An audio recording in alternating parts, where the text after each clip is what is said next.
Come with me to a place of wondrous contradictions. A place that is silent and unstirring, yet restless and alive. A place of untold peace and boundless dread. Come with me into the very cradle of darkness, where those who dwell alone.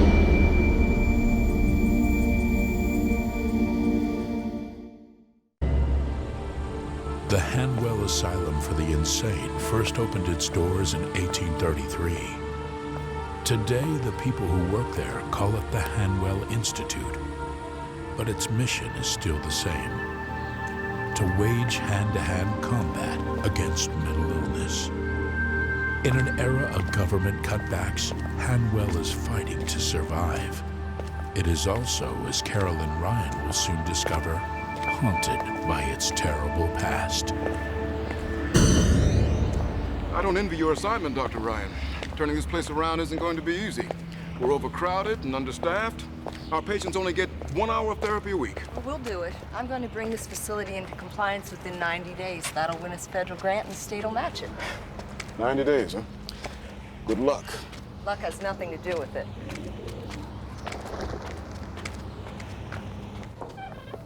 This unit houses men with psychotic disorders. They just had their lunch.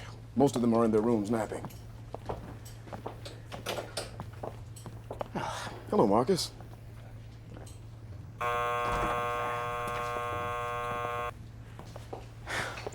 Dr. G, what do you say? Hello, Alfred. Alfred, this is Dr. Ryan, our new clinical director. How are you feeling today, Alfred? I was schizo as hell this morning, but I'm okay now. Couldn't be better. Glad to hear it. Can I go home now? I'm late for my 2:30 class in constitutional law. I don't think you're quite ready for that yet, Alfred. Not ready? What do you mean, not ready? I told you I'm sane.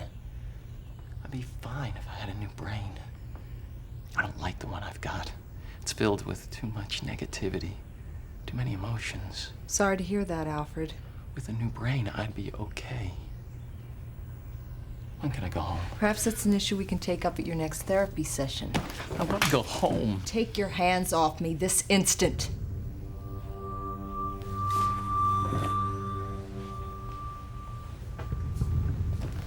I'll check in on you later, Alfred.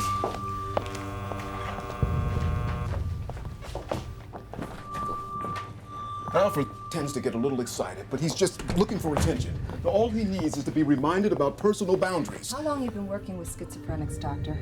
A little over a year now. My first year, I used to go home every night and cry my eyes out. I don't do that anymore. I've learned to disengage myself. If you don't, you'll burn out. Then you won't be any good to them or to yourself. Well, I haven't learned to do that yet. Then it's time you started.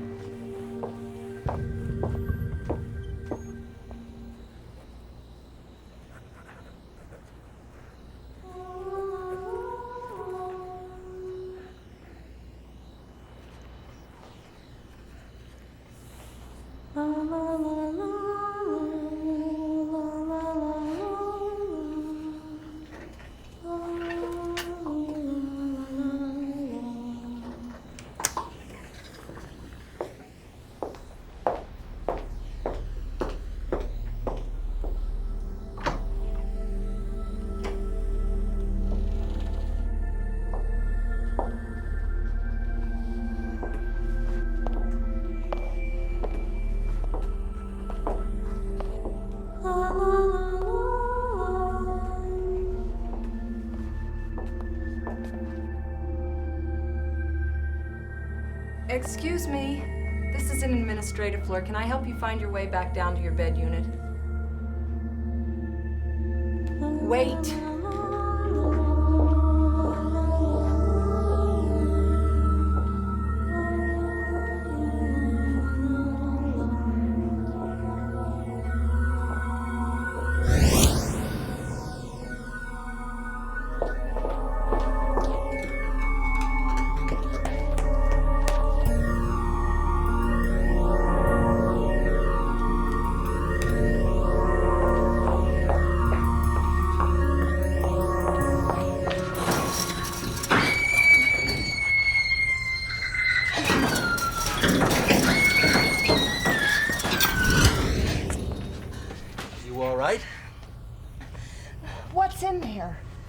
I don't know, ma'am. This wing's been closed for years. I don't even know if there's a key to it. I wasn't hallucinating. I didn't say that you were. The ventilation system in this building often carries voices from one ward to another, sometimes even from floor to floor. Ventilation shafts don't explain the person I saw. You think she was a patient? I've never seen a patient wearing anything like that. She was in a long burgundy dress, like something from another time. I don't know what else to tell you. That door hasn't been opened in decades. The wing has been closed since 1910. What's so hard about this? I want to go see what's in there. If maintenance can't find a key, I'll have them arrange for a locksmith. It may take until tomorrow. Fine. Tomorrow, then.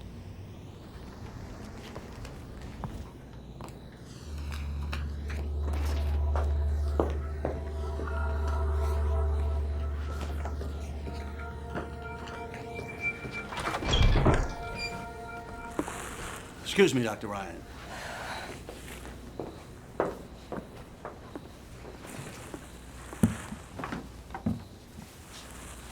It's been so long since I've seen a doctor work so late. Dr. Clark, he was so dedicated to the patients. He used to... I'd love to discuss Dr. Clark with you sometime, but I really need to get on with these grant proposals. I'll be locking up, Dr. Ryan. When you want to get out, just ring security. Thanks, George.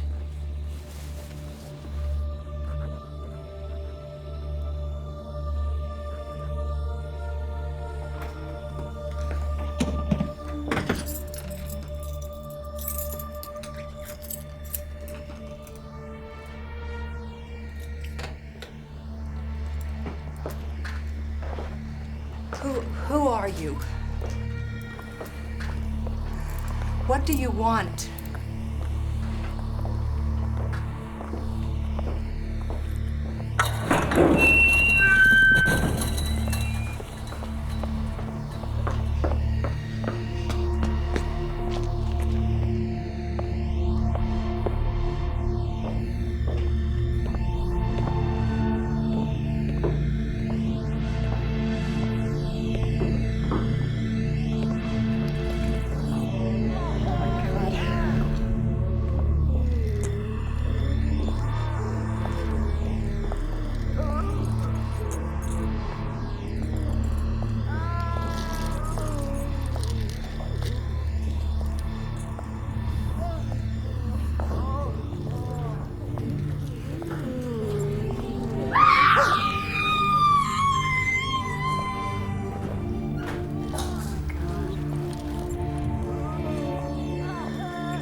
Don't make us come get you!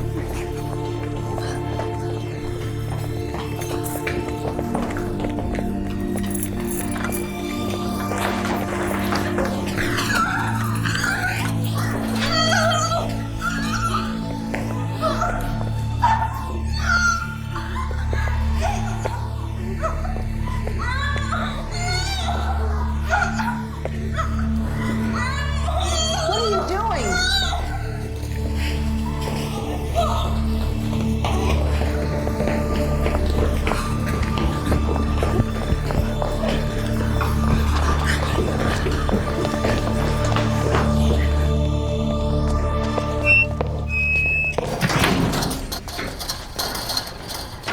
Security! Security!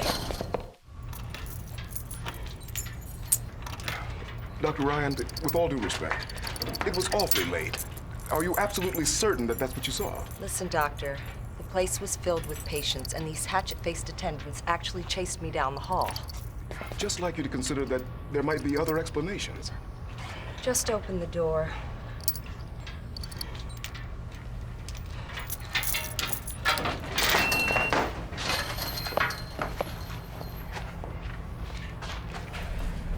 Federal inspectors are going to love this place. This leads to some sort of backward, doesn't it? I haven't a clue. I'll set some traps.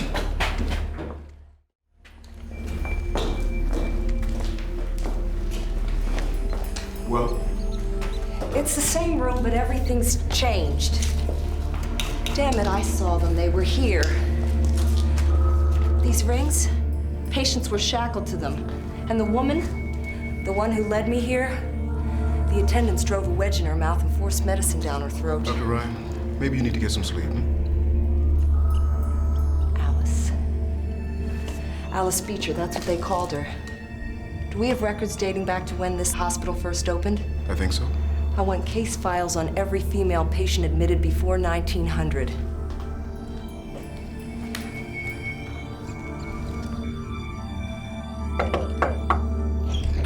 I found it. What? Alice Beecher, she was here. Admitted June 1859, age 32, diagnosis female dementia. Doctor, we're supposed to submit the grant proposal to the board tomorrow morning? Wait to hear how they treated her. Series of standard water cures, repeated submersions in freezing water. Dr. Ryan, listen. On April 17th, 1860 at 11:30 p.m., Alice Beecher died during surgery to remove her ovaries. God, they were barbarians. I know. Back then they believed female organs caused insanity. But look, we've got to get this proposal out, Doctor. Why does she keep coming to me? What does she want? Alice Beecher died a long time ago. But we've got living patients who need that grant money. You've got to disengage yourself. Hey, your own words, Doctor. Look, she had a son. Any chance there's a surviving relative? In a small town like this, anything's possible.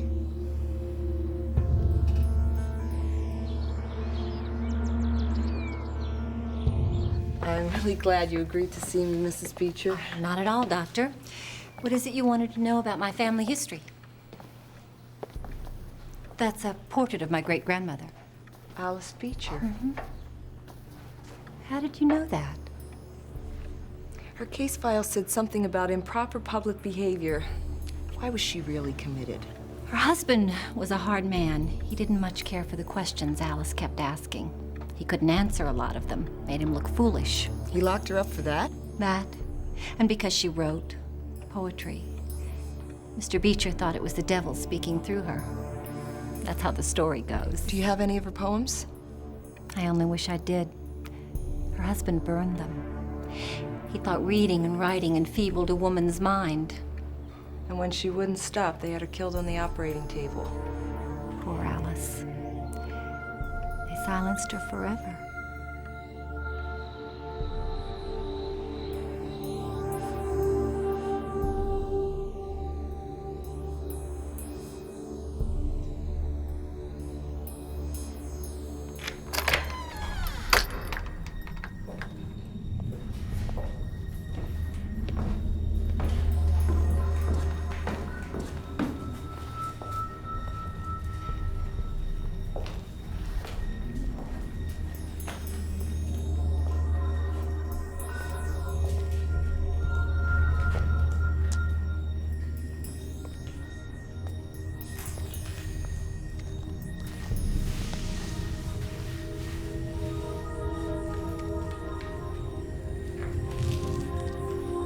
Alice Beecher?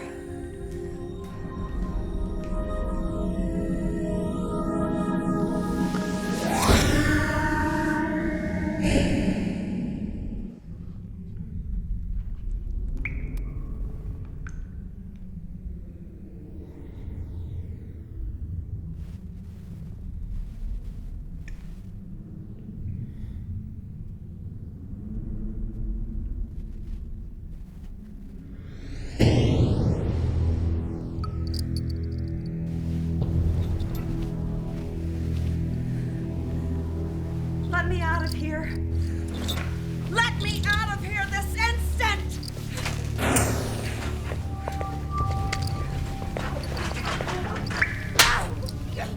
Why?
Alice.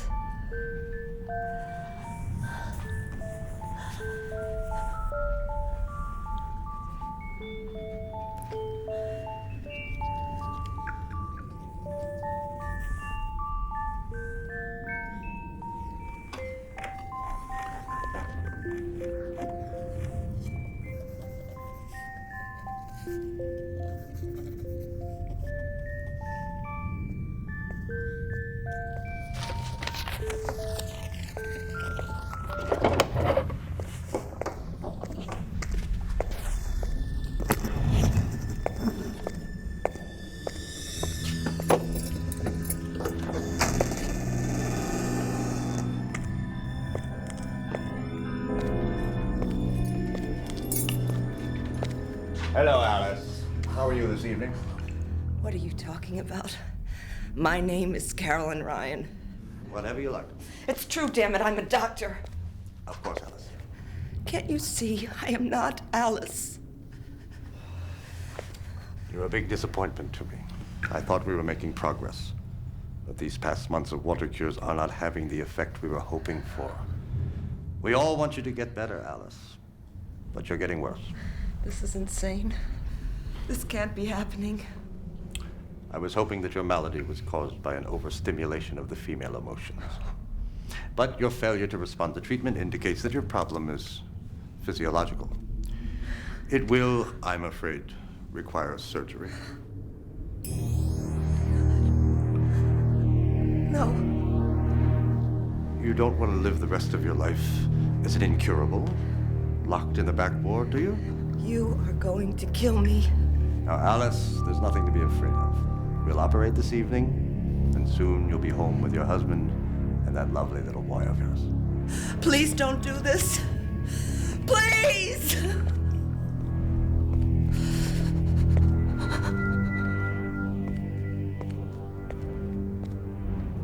You have got to listen to me. I am going to die. Please don't let me die. Oh, God. Oh, God. Please don't let me die. Please don't let me die! No! No! Just relax, Alice. We'll have you well in no time.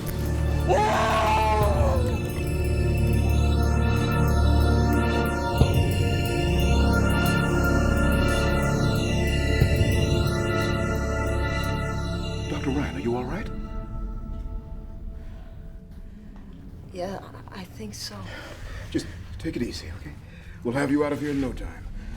George, would you tell Nurse Carter to bring a wheelchair, please? Well, we've been looking for you all morning. Well, how'd you get in here? I thought all these rooms were supposed to be locked. Dr. Ryan?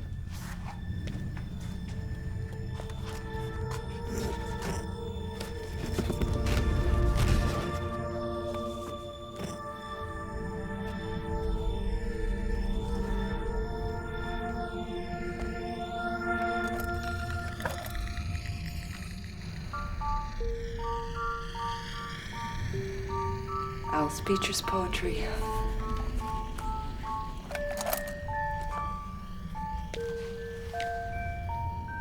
She wrote it with this.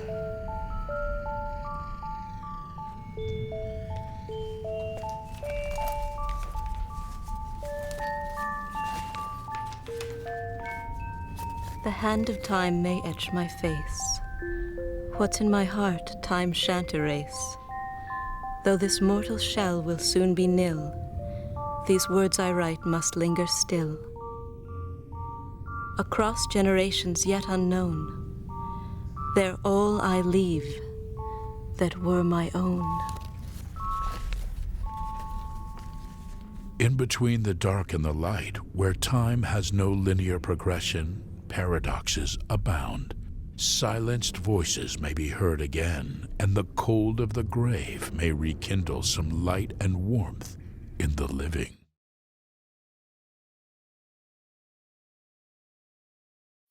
Come with me to a place of wondrous contradictions, a place that is silent and unstirring, yet restless and alive, a place of untold peace and boundless dread. Come with me into the very cradle of darkness. where those who dwell alone.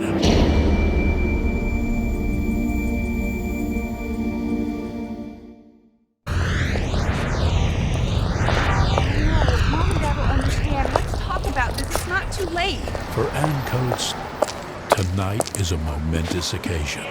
She's about to depart from Chicago's O'Hare Airport on the red-eye to Miami. Although Ann Coates hasn't flown on an airplane in 14 months, she is still carrying baggage from her last flight. A lot of baggage. There it is. Have a pleasant flight, sir. Thank you.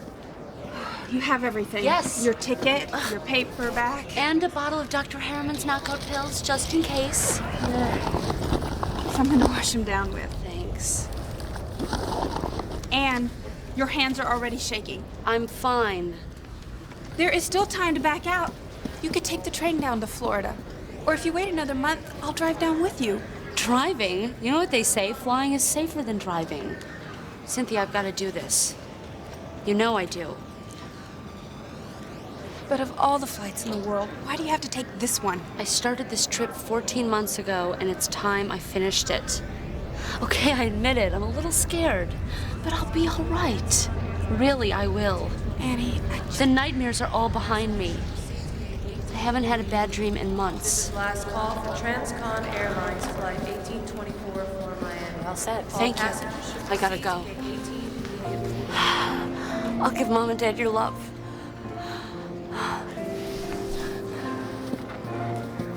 you call me the minute you get in, you hear?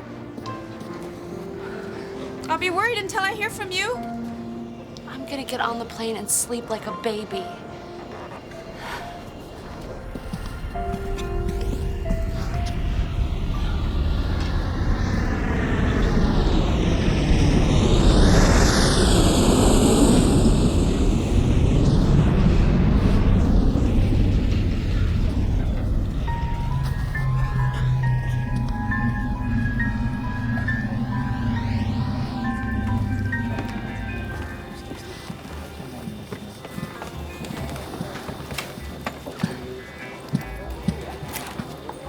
Miss Coates, it's nice to have you with us.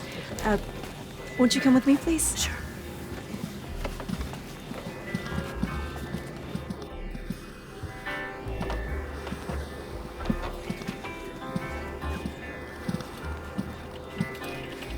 Here we are. There must be some mistake. My ticket's for coach. No mistake. This is a free upgrade. Oh. It's the least we could do.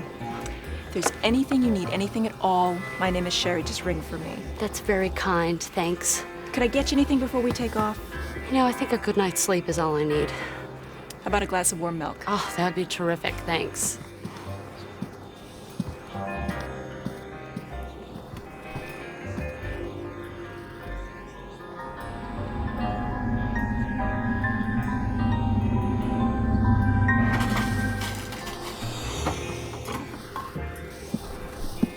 So, how's she doing?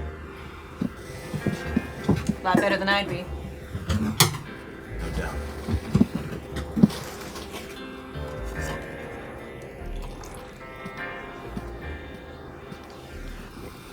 Careful, it's hot. Thanks. You're right, it is. Sorry. I'm sorry. I'll get some soda water, make sure that doesn't sting. Thank you.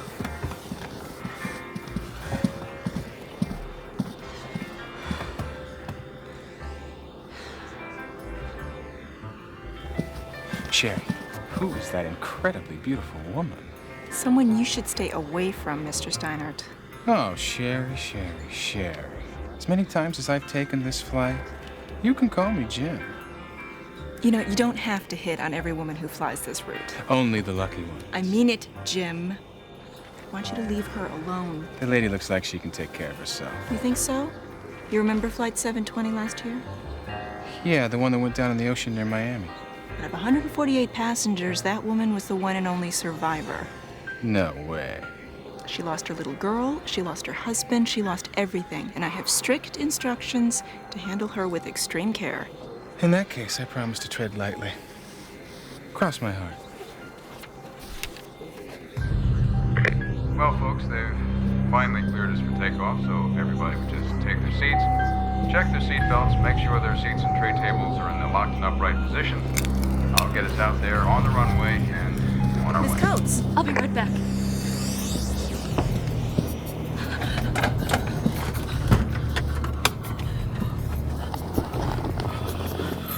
Flying is safer than driving. Flying is safer than driving. Flying is safer than driving. I'll be right out.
I'll have the pasta salad, please. And what would you like to drink with that? I came prepared, thanks.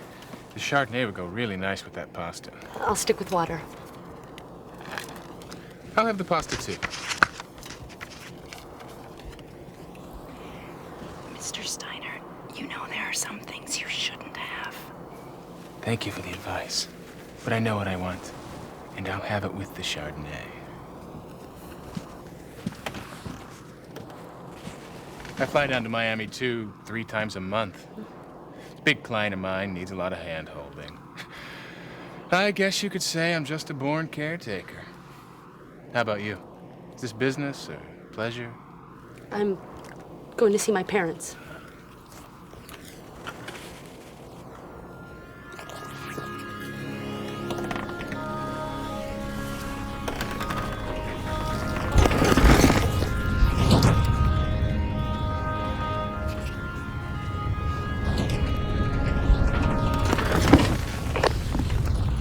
Folks, it looks like we're heading into a little spell of turbulence here. We don't have anything on the chart, so it'll probably only be a few minutes.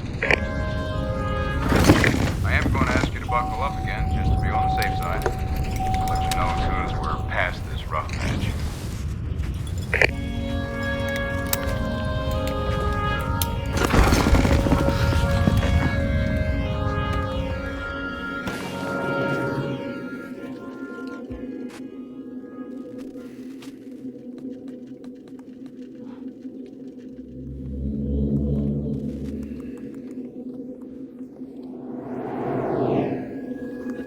Excuse me, could you try your earphones? I can't seem to get any music.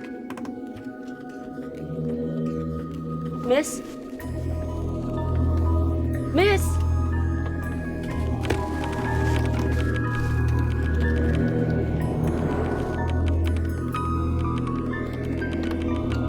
Excuse me. Hello? Hello? Oh my God!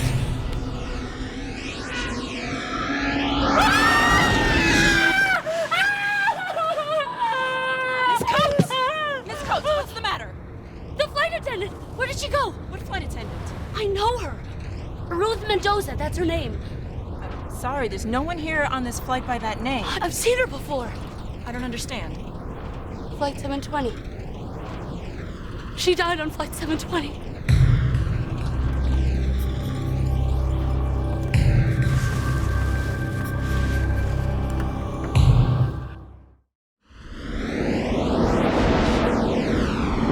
The earphones. lights, they went out. And then everything went silent. Dead silent. I tried to talk to that man over there. I tried to talk to you. No one could hear me. It was almost as if I didn't exist anymore. Miss Coates, listen to me. You survived a terrible ordeal, and here you are, on a plane again for the first time. It must be very emotional. Stop it. Stop patronizing me. I'm sorry, I didn't mean... Look, I'm just trying to say it's very understandable that you're having trouble tonight. I know what I saw. Tell you what. Let me check with the captain, see how much more of this storm we have to go through, okay?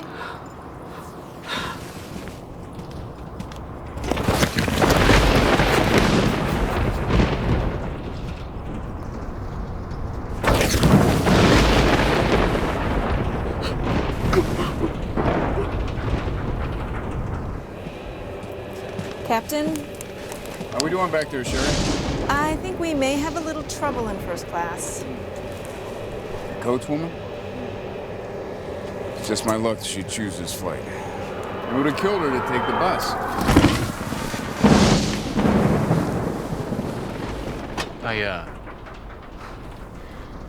Look, I hope you don't mind, but I know what you've been through. And I can understand exactly what you're feeling right now. I'm not crazy. You gotta believe I'm not. Of course you're not. Let me tell you, I played a little football in college. It was only Harvard, you know, so nothing much.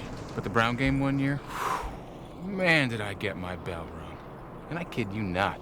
For 2 weeks, every night my dead grandfather came to my room to chew me out about missing that tackle. The pilot said we should be through this weather in 15 minutes at the most. Then it's clear sailing all the way to Florida. But there wasn't supposed to be any storm tonight. Believe me, it'll be okay. We fly in this all the time. I'll come back to see how you're doing in a couple of minutes. She's right, you know, there really is nothing to worry about. The night we flew, it was exactly like this. The rain, the lightning, the thunder.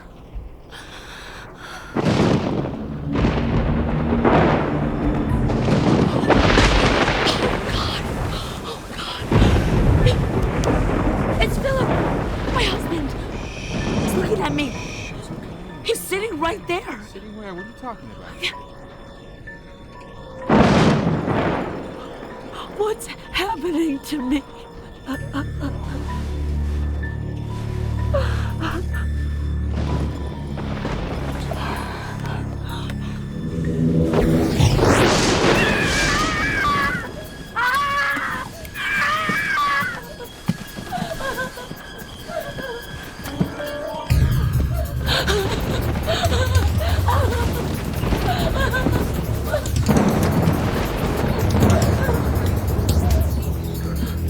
Miss Coates, what's the matter? I've got to get off this plane. Please, You have to stay calm.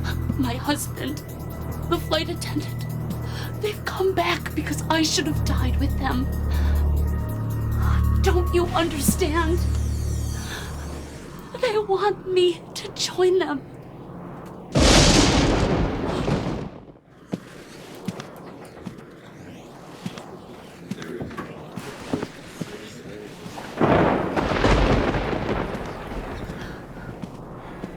Miss Coates, I'm Captain Dunbar. Captain, you have to make an emergency landing. I have to get off this plane. That's impossible. You know that. Now, these people you saw, the ones from the other flight. It sounds crazy, but they were here, and they want me to die. Why would they want that?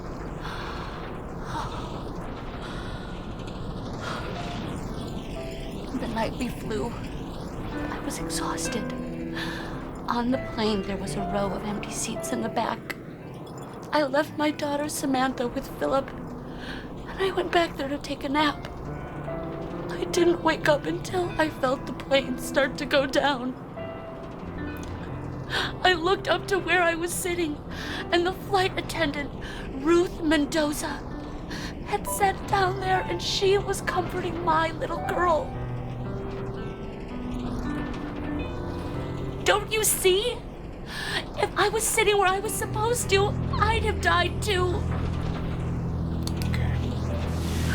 Miss Coates, I can understand why this turbulence has got you spooked. If you just hang in there for another few minutes, everything will be all right. I promise.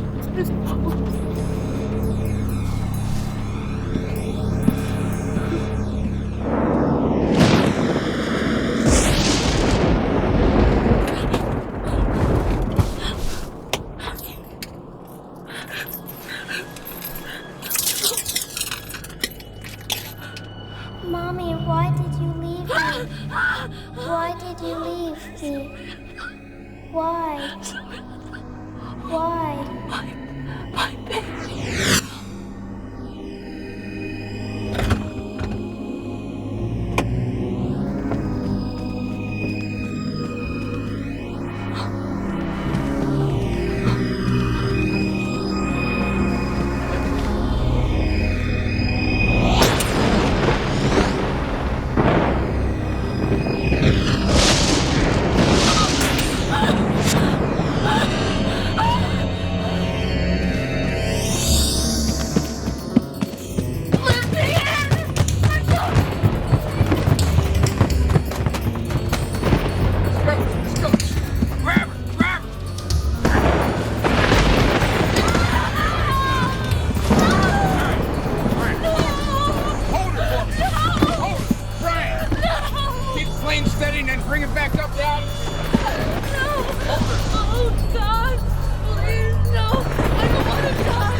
She was perfectly fine before takeoff.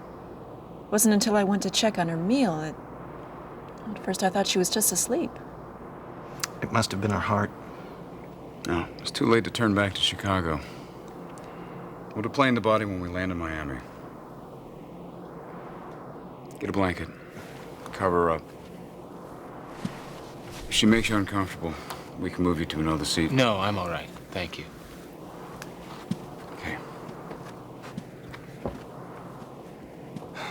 You know, when it's my time to go, I hope I go just like her.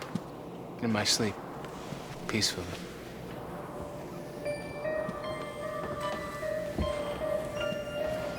The power of guilt.